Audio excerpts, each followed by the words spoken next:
எல்லாருக்கும் காலை வணக்கங்க. எல்லாரும் எப்படி இருக்கீங்க? எல்லாரும் நல்லா இருக்கீங்களா? எல்லாரும் நல்லா இருப்பீங்கன்னு சொல்லிட்டு நம்புகிறேன். இந்த வீடியோ வந்துட்டு சனிக்கிழமை அன்னைக்கு சாயங்காலம் ஒரு 5:30 மணி போல் எடுத்த வீடியோ. அதுக்கப்புறம் ஞாயிற்றுக்கிழமை அன்னைக்கு காலையிலேருந்து எடுத்த வீடியோவும் இதில் இருக்கும். நாங்கள் இப்போ எங்கே போயிட்டுருக்கோம் அப்படின்னு பார்த்தீங்கன்னா, தங்கச்சி வீட்டுக்கு தான் போயிட்டுருக்கோம். தங்கச்சி வீட்டுக்கு போயிட்டு வர்றதை அப்பப்போ கொஞ்சம் கொஞ்சம் எடுத்து வீடியோ போட்டிருக்கேன். வீடியோவை ஸ்கிப் பண்ணாமல் பாருங்கள். அப்படியே நம்மளுடைய சேனலுக்கு ஒரு வாரத்துக்கு முன்னவே ஹை பட்டன் கொடுத்துட்டாங்க. அதனால் அந்த ஹை பட்டனை டச் பண்ணி விடுங்க. ஹை பட்டனை டச் பண்ணதும் பார்த்தீங்கன்னா, கீழே வந்துட்டு நம்ம கமெண்ட்ஸ் பண்ணுறோம் இல்லையா, அவுத்தாண்ட வந்துடும் அந்த சிம்பிள்ஸு. அது வந்துட்டு ஓரமாக ஹைப் அப்படின்னு சொல்லிட்டு இருக்கோம். அதை டச் பண்ணிங்கன்னா 2.9K 1.8K அந்த மாதிரி கொடுப்பாங்க. நீங்கள் அதையும் டச் பண்ணிங்கன்னா எனக்கு வந்துட்டு அது யூடியூப்காரங்க வந்துட்டு நம்மளுடைய சேனலை இன்னொரு 4-5 பேருக்கு எடுத்து கொடுப்பாங்க. அதுக்காக தான் அதையும் டச் பண்ணி விடுங்க. நாங்கள் தங்கச்சி வீட்டுக்கு போகும்போது பொழுதே போயிடுச்சு. 6 மணிக்கு மேலவே ஆயிடுச்சு. நானும் வேதா பாப்பா கதிர் 3 பேர் தான் வந்திருக்கோம். சர்வாவும் சஸ்திக்கும் பார்க்கணும். அது மட்டும் இல்லை, நைட்டில் வந்துட்டு இப்போ அவங்க ஊருக்கு போனதுலேருந்து அவனுங்க 2 பேர் கூட எங்களால் ரொம்ப நேரம் இருக்க முடியல. அதனால் நைட்டில் போயிட்டு எங்கள் வேலையும் கெடுத்து பகலில் போகும்போது எங்கள் வேலையும் நிறைய என்னுடைய வேலையும் கெட்டு போகுது. அதனால் நைட்டில் போனோம்னா அவங்க கூட இருந்த மாதிரி இருக்கும். திரும்ப காலையில் எழுந்திரிச்சு ஒரு 10 மணி போலலாம் நம்ம வந்துட்டோம்னா நம்ம வேலையும் ஸ்டார்ட் பண்ணிக்கலாம். நம்ம வேலையும் கெட்டு போகாது இல்லையா? அதனால் நைட்டில் போயிட்டோம். இவங்களும் பார்த்திங்கன்னா நிலத்துல இருக்காங்க. நிலத்துலன்னா ஊருக்குள்ளாரையும் வீடு இருக்குது. அது கொஞ்சம் வீடு சரியில்லை, குழந்தைங்கள வச்சுட்டு அங்கே இருக்கிறது கஷ்டமாக இருக்குது, அப்புறம் வந்து போக கஷ்டமாக இருக்குது அப்படிங்கிறதுனால இங்கேவே வந்துட்டு கொஞ்சம் ரெடி பண்ணி இங்கேவே இருக்காங்க.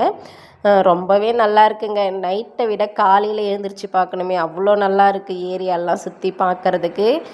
நான் கூட என்னடா அது காடு மாதிரி இருக்குது, தனியாக அங்கே கொண்டு போய் வச்சுருக்காங்களே, ஊருக்குள்ளார இருந்தால் தானே குழந்தைங்க நல்லா இருப்பாங்க அப்படின்னு நினச்சேன். ஆனால் அங்கே அவனுங்களுக்கு நல்லா ஜாலியாக இருக்குது போல், நல்லா செட் ஆகிடுச்சு. நல்லா விளையாடிட்டு ஜாலியாக இருக்காங்க. எங்களை பார்த்ததுலேருந்து ரொம்பவே குஷி ஆகிட்டானுங்க. 2 பேரும் அவ்வளோ விளையாட்டு, அவ்வளோ சந்தோஷமாக ஜாலியாக விளையாடிட்டு இருந்தானுங்க. வேதாவும் கதிரும் வந்து பார்த்திங்கன்னா நல்லா அவனுங்க கூட நல்லா விளையாடிட்டு இருந்தாங்க. நான் வந்துட்டு பாப்பா கூட சமைக்கலாமே அப்படின்னு சொல்லிட்டு நான் வந்துட்டு சமைக்க ஸ்டார்ட் பண்ணிட்டோம். எப்பயாச்சும் டைம் கிடைச்சா பகலில் போவோம். பகலில் போனால் குழந்தைங்க கூட ஒரு கொஞ்ச நேரம் தானே இருக்க முடியுது. நம்ம வந்துட்டு சாயங்காலம் டைமில் வேலையெல்லாம் முடிச்சுட்டு நம்மளும் எடுத்து வச்சுட்டு இந்த மாதிரி சாயங்கால டைமில் போனோம்னா நம்ம வேலையும் கெடாது. சரி, நைட்டு தங்கிட்டு பசங்க கூட கொஞ்சம் நேரம் ஜாலியாக அப்படி இப்படி இருந்துட்டு வரலாமே அப்படின்னு சொல்லிட்டு தான் நாங்கள் நைட்டில் போனோம். பெரும்பாலும் நைட்டில் போயிட்டு எங்கேயுமே அவ்வளோவா தங்க மாட்டேங்க. தங்கணுன்னா எனக்கு அவ்வளோவா கஷ்டமாக இருக்கும், தூக்கம் வராது. இங்கேவே கூட நம்ம வீட்டிலே எனக்கு கீழே படுத்தா தூக்கம் வராது. மேலே வந்துட்டு அந்த மொட்டை மாடியில் அந்த கயிறு கட்டில் இருக்கு இல்லையா, அந்த கட்டில் போட்டு படுத்தா தான் எனக்கு நல்லா நிம்மதியாக இருக்கும். அது அப்படியே செட் ஆகிடுச்சு போல். பூரி சுடலாம் அப்படின்னு சொல்லிட்டு நாங்கள் தீத்திட்டு இருந்தா இவனுங்க 3 பேரும் வந்து உக்காந்துட்டு எப்படிலாம் அமக்கலம் பண்ணிகிட்ருக்காங்க பாருங்கள். நாங்கள் தான் தீத்துவோம் அப்படின்னு ஒரே அடாவட்டி. சரி, என்னன்னா பண்ணுங்கடா அப்படின்னு சொல்லி விட்டுட்டேன் நானும்.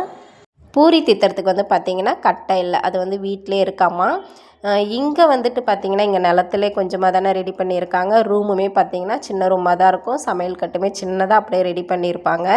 சமயத்துக்கு இருக்கணும் அப்படின்னு சொல்லிட்டு ரொம்பவே நல்லா இருக்குங்க. ஆனால் அப்படி இருந்தாலும் அதனால் எங்களுடைய ஐடியா பாருங்கள், இது வந்துட்டு தட்டு தான் சாதாரண நம்ம சாப்பிட்றோம் இல்லையா, அந்த தட்டை போட்டு இப்படி இந்த பூரி தீத்துற கட்டே மட்டும் வச்சு தீத்திட்ருக்கோம். நல்லாவும் வந்ததுங்க, பரவாயில்ல, நல்ல ஐடியா தான் அப்படின்னு நினச்சிட்டு அதிலே தீத்தி கொடுத்தேன்.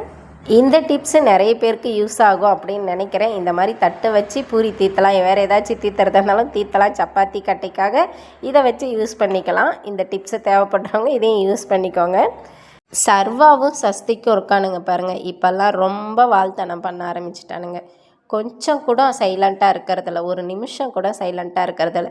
இவனுங்க வயசில் நான் போனேஷ் குட்டி இருக்கால, போனேஷ், அவனை வச்சுருக்கும்போது, அதுவுமே என் தங்கச்சி பையன் தான், அவனை என் மடி மேலே உட்கார வச்சுட்டு நான் ப்ளவுஸ் தைப்பேங்க. அவன் அவ்வளோ சைலண்ட்டாக இருப்பான். ஆனால் நல்லா டேலண்ட்டான பிள்ளை. சைலண்ட்டாக இருப்பான். என் மடி மேலே உட்கார வச்சுட்டே நான் துணி தைப்பேன், என் கூட வச்சுட்டே நிறைய வேலை பார்ப்பேன். அவ்வளோ சைலண்ட்டாக இருப்பான். ஆனால் இவனுங்களை வந்து அப்படி வச்சுருக்க முடியாது. இவனுங்க 2 பேருமே கொஞ்சம் வால் அதிகமாக தான் இருக்குது. நைட்டுக்கு வந்து பார்த்திங்கன்னா பூரிக்கு சிக்கன் குழம்பு தான் வச்சுருந்தோம். ஏண்டி வீடியோ எடுக்கிற அப்படின்னு சொல்லிட்டு வந்து மறைக்கிறான் பாருங்கள் சஸ்திக்கு. இதுதான் பார்த்திங்கன்னா அவங்களுடைய சமையல் கட்டு. சின்னதாக ஒரே ஒரு தடுப்பு தான் இருக்கும். எல்லாமே ஊருக்குள்ளார இடம் இருக்குது, அது ரெடி பண்ணணும். அது பண்ணுற வரைக்கும் இங்கே தான் இருக்கணும்னு சொல்லிட்டு இங்கேவே இருக்காங்க. காலையில் எழுந்திரிச்சதும் இந்த சாணி தெளித்து கோலம் போடுறதெல்லாம் எனக்கு கொஞ்சம் டச்சே விட்டு போச்சுங்க. அம்மா வீட்டுக்கு போனால் அங்கே செய்யணும். அதை விட்டால் இப்போ வந்து தங்கச்சி வீட்டில் அதுவும் அவங்க நிலத்துல இருக்கிறதுனால செய்ய வேண்டியதாக இருக்குது. மிச்சப்படி நம்ம வீட்டிலலாம் பெரும்பாலும் அந்த சாணி தேடுற வேலை எல்லாமே சிமெண்ட்டு தரையை போட்டு வச்சுருக்காங்களா, தண்ணி தெளிச்சிடுவோம். அதுவுமே மாமியார் செஞ்சுடுவாங்க. இங்கே வந்துட்டு சாணி போட்டு அதை கூட்டிட்டு அதுக்கப்புறம் நம்ம கோலம் போடணும். இங்கே வீட்டுக்கு முன்னாடி ஒரு வேப்ப மரம் இருக்குங்க. அது வந்து அவங்களுக்கு சாமியாக, அந்த மரத்தில் ஒரு துணியை கட்டிட்டு அதுக்குள்ள புட்டெல்லாம் வச்சுட்டு அவத்தாண்ட டெய்லி கோலம் போட்டு சாமி கும்பிட்றா. சரி, அவளுடைய நம்பிக்கை அவள் செய்யட்டும் அப்படின்னு சொல்லி நினச்சிட்டேன் நான். இங்கே பாருங்களேன், எவ்வளோ ஒரு அழகாக ஒரு சின்ன சின்னதாக டப்பாயில் இது வந்து கொத்தமல்லி தழை, கொத்தமல்லி விதையை வந்துட்டு போட்டது எவ்வளோ அழகாக துளுத்து வந்திருக்கு பாருங்கள். இங்கே வந்துட்டு சமைக்கிறது சிலிண்டரில் செஞ்சுக்குவாங்க. இந்த மாதிரி சுடு தண்ணி காய வைக்கிறதுக்கெல்லாம் இந்த மாதிரி அடுப்புலேயே காய வச்சுப்பாங்க. இங்கே வந்து நிலத்துல தானே இருக்காங்க, விறகெல்லாம் வந்துட்டு இவங்களுக்கு ஈஸியாக கிடைக்கும். அதனால் சுடு தண்ணியெல்லாம் இந்த மாதிரி சிலிண்டர்லேயே இல்லை ஹீட்ரு போட்டுட்டு இருந்தால் வந்துட்டு எல்லாம் கரண்ட்டு பில்லு ஆகும் இல்லையா, அதனால் இந்த மாதிரி அடுப்புலேயே காய வச்சுப்பாங்க. பகலில் போயிட்டு வந்தால் எங்களுக்கு ஒன்றும் அவ்வளோவா தெரியல. ஆனால் நைட்டு போயிட்டு ஒரு நைட்டு இவங்க கூட தங்கிட்டு இங்கே காலையில் எழுந்திரிச்சு நல்லா என்ஜாய் பண்ணிட்டு வந்தோம். ரொம்பவே நல்லா இருந்தது. சுற்றி எனக்கு என்னமோ பழைய ஞாபகம். அம்மா வீட்டில் வந்துட்டு நிலத்துல தானே இருக்காங்க, அங்கே போயிட்டு தங்கினாலுமே எனக்கு இந்த மாதிரி தான் ஃபீல் ஆகும். நான் சின்ன பிள்ளையாக இருக்கும்போதெல்லாம் எழுந்திரிச்சோம்னா சுற்றி எவ்வளோ நல்லாயிருக்கும். இப்போல்லாம் அம்மா வீட்டில் கூட போயிட்டு என்னால் சரியாக தங்க முடியல.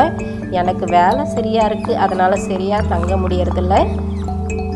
அதே மாதிரி இவங்க ஆடு மாடு எல்லாமே வச்சுருக்காங்க. கோழி, நாட்டுக்கோழி, அப்புறம் என்னமோ ஒரு மாதிரியான கோழி, நீர்க்கோழி என்னமோ சொல்கிறாங்க, அதெல்லாம் வச்சுருக்காங்க.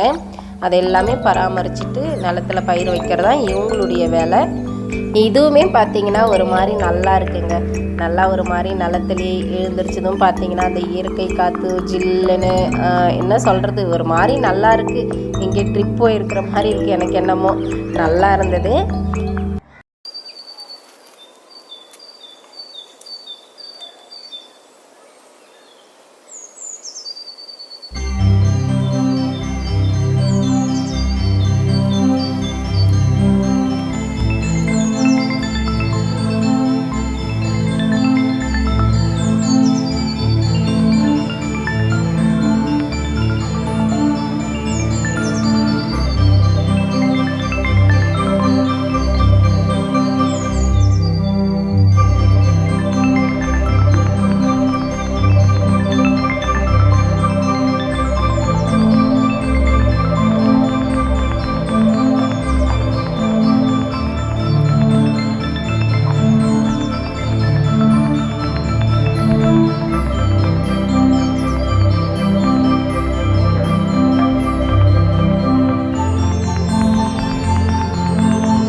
அடுத்ததாக பார்த்திங்கன்னா அவங்க நிலத்துல வந்துட்டு கத்திரிக்காய், அப்புறம் வந்துட்டு தக்காளி, மிளகாய், பச்சை மிளகாய் எல்லாமே இருக்குது.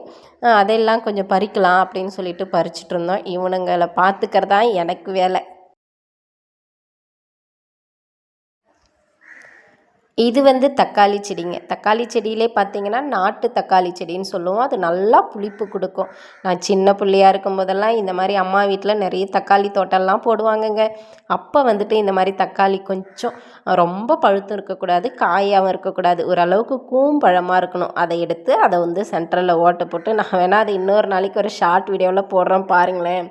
அதில் வந்துட்டு உப்பு போட்டு நல்லா ஒரு குச்சி வச்சு நல்லா ஸ்பூனு ஏதோ ஒன்று வச்சு நல்லா குழப்பி விட்டுட்டு அதுக்கப்புறம் அதை சாப்பிட்டோம்னா அவ்வளோ ஒரு டேஸ்ட்டாக இருக்குங்க. ரொம்ப பிடிக்கும். அதெல்லாம் வந்துட்டு ஞாபகம் வந்துடுச்சு. நாட்டு தக்காளினாவே தனி டேஸ்ட்டு. அது மட்டும் இல்லை, இந்த ஹைப்ரிட் தக்காளி 4 தக்காளி போடுற இடத்துல இந்த நாட்டு தக்காளி 1 தக்காளி போட்டோம்னாவே போதுமானது. அந்த அளவுக்கு வந்து புளிப்புத்தன்மையும் உடையது. சரி, கொஞ்சம் தக்காளி அப்புறம் பச்சை மிளகாலாம் இருந்தது இல்லையா, பச்சை மிளகாய் வந்து பெரிக்கலை, தக்காளி கத்திரிக்காயெல்லாம் பறிச்சிட்டோம். கொஞ்சம் அவங்களும் அதிகமாக போட கிடையாது, கொஞ்சம் கொஞ்சம் தோட்டமாக போட்டு வச்சுருக்காங்க. மிச்சப்படி இந்த குச்சி கிழங்கு அந்த மாதிரி தான் போட்டு வச்சுருக்காங்க, கரும்பு போட்டு வச்சுருக்காங்க அவங்களுடைய நிலத்தில். வேதாவுமே பார்த்திங்கன்னா இந்த மாதிரி நிலம் அவங்களுதுமே நிலம் இல்லை. ஆனால் வந்துட்டு இந்த மாதிரி நிலத்தில் நான் வந்துட்டு அம்மா வீட்டுக்கும் கூட்டிகிட்டு போவோம் இல்லையா, வேதா பாப்பா வந்து நம்ம பக்கத்து வீட்டு பாப்பா, இந்த மாதிரி கூட்டிகிட்டு போகும்போது அவளுக்கு ரொம்ப ஜாலியாக இருக்குங்க. இந்த மாதிரி நிலத்தில் அவள் நல்லா ஜாலியாக என்ஜாய் பண்ணுவாள். இது வந்து பார்த்திங்கன்னா மாட்டுக்கு தீவன பில்லாமா, இது என்னமோ பேரெல்லாம் சொன்னாங்க, எனக்கு மறந்து போச்சு.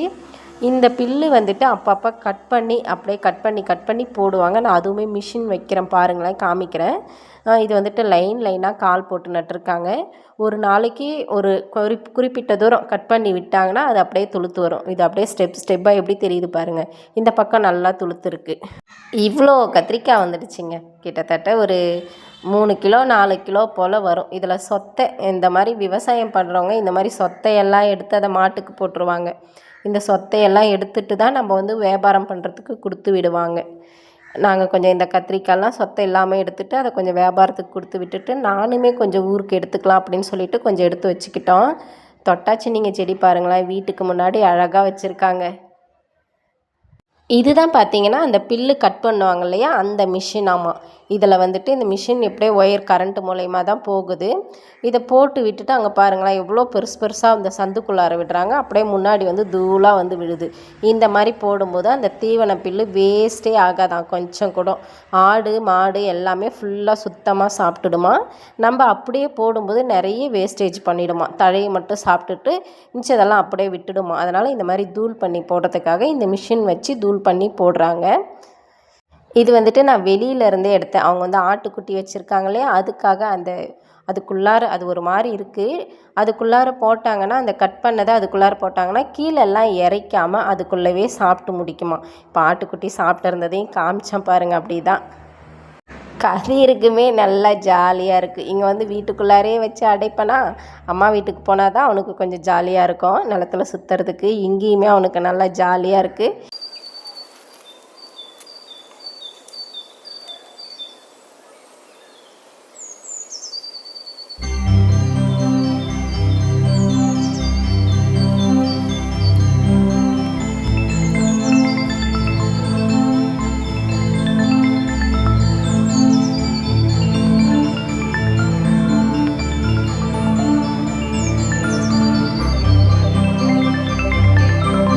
நாங்களுமே பார்த்திங்கன்னா கிட்டத்தட்ட ஒரு 11 மணி போல் ஆயிடுச்சு. அவ்வளோ நேரம் ஆயிடுச்சு. சர்வசஸ்திக்கு வந்துட்டு அப்படியே விட்டுட்டு வர முடியாது, கத்துவானுங்க. அதனால் தூங்க வச்சுட்டு கிளம்பிட்டோம். தக்காளி கத்திரிக்காயெலாம் கொஞ்சம் எடுத்துகிட்டு கிளம்பிட்டோம். வர வழியில் வந்து பார்த்திங்கன்னா காவாங்கரை போகும்போதே காமிச்சிருப்பேன். தண்ணி வந்து பார்த்திங்கன்னா ஃபுல்லாக போகுதுங்க. அவ்வளோ அழகாக இருக்குது, குதிக்கலாமா அப்படின்னு இருக்குது. ரொம்பவே சூப்பராக இருந்தது. ஆனாலும் கதிர் வந்துட்டு வண்டியை நிறுத்திட்டு அவனுக்கு வந்து கொஞ்சம் கொஞ்சம் நீச்சல் தெரியும். அம்மா குளிக்கலாம், அம்மா நான் குளிச்சுட்டு வரேன் அப்படின்னு கேட்டுகிட்டே இருந்தேன். அந்த இடங்கள்லாம் பாருங்களேன் எவ்வளோ ஒரு அழகாக இருக்குதுன்னு சொல்லிட்டு. அம்மா பார்க்குறதுக்கே அவ்வளோ நல்லா இருக்குங்க. அவங்க நிலத்துல இருந்து மெயின் ரோடு பைபாஸை பிடிக்கிறதுக்கு இந்த மாதிரி வழியில் தான் வரணும் நம்ம வண்டியில் வரும்போகுது. அப்போ வரும்போது இந்த காவாங்கரையில் வந்துட்டு தண்ணி நிறைய விட்டுருக்காங்க. இது வந்து சாத்தனூர் டேமில் இருந்து தண்ணி திறந்து விடுவாங்க. இந்த காவாயில் போகிறப்போ ஃபுல்லாக போயிருக்கு. ஒரு சில டைமில் வந்துட்டு தண்ணி விடலை, ஓப்பன் பண்ணி விடலைன்னா தண்ணி போகாது. இந்த டைமில் பார்த்திங்கன்னா எவ்வளோ தண்ணி போகுது பாருங்கள். கதிர் வந்து குளிக்கிறேன்னிட்டு இருந்தான். கம்முன்னு வாடா கதிர், ஜுரம் ஏதாச்சும் வந்துட போகுது அப்படின்னு சொல்லிட்டு கூட்டிகிட்டு வந்துட்டேன். எனக்கே வந்து பார்த்திங்கன்னா இந்த தண்ணியெல்லாம் பார்த்து தான் அவ்வளோ ஒரு ஆசையாக இருந்ததுங்க. யாருக்கெல்லாம் இந்த மாதிரி நல்லா நிலத்தில் இந்த மாதிரி இயற்கையோடு சேர்ந்து வாழறது பிடிக்கும், இல்லை எனக்கு வந்துட்டு நல்லா சிட்டியில் இருக்கிறதுக்கு தான் பிடிக்கும் அப்படின்லாம் சொல்லுவாங்களே, எனக்கு இந்த மாதிரி கிராமத்தில் இருக்கிறது, இந்த மாதிரி அதுவும் தண்ணி நிலத்தை பசுமையாக வாழறதுக்கு ரொம்ப பிடிக்கும். உங்களுக்கு யாருக்கு எப்படி பிடிக்கும் அப்படிங்கிறத மறக்காமல் கமெண்ட்ஸில் சொல்லுங்கள். வீடியோ பிடிச்சிருந்தால் லைக் பண்ணி ஷேர் பண்ணுங்கள். மறக்காமல் அந்த ஹை பட்டனையும் டச் பண்ணி விடுங்க. இந்த வீடியோ ரொம்பவே கொஞ்சம் லாங்காக போயிடுச்சு. கண்டிப்பாக வியூவர்ஸ் போகிறதும் கஷ்டம், நீங்கள் ஸ்கிப் பண்ணாமல் பார்க்குறதும் கஷ்டம்.